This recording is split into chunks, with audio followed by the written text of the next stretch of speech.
All right, so when we're testing ESA, one of the really important things for us was when we have a shock on the dyno, how do we run it through ESA? How do we actually test how the adjuster is working? When we partnered up with Tractive in 2019, we got them to send us this, which is an ESA controller. So it's for the dyno specifically, so we can simulate soft and hard and run the shock through a range of adjustments and have a look at just how it performs. So then it's great to be able to compare one OEM ESA shock to a Tractive. And then anything else that comes in the door, whether it be a Wilbur's or an Oland.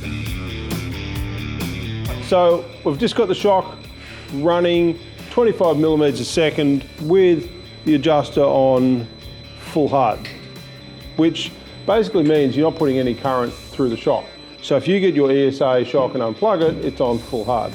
The more current you put into it, you open the adjuster up. We can see here, if I say pull it back to 0.8 of an amp, we've gone from having 60 kilograms of rebound force at 25 millimeters a second. We're now back to about 50 kilos.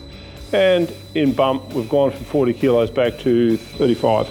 So this is what's actively dynamically happening as you ride the bike, if you have an ESA equipped bike with a dynamic function. So this came out on BMW R1200 GS and GSAs in about 2017-18, but we've seen it working on GSs and GSAs back to 2015. So it's actually a feature that some of the older GSs have had for quite some time, even though BMW didn't actually talk about it.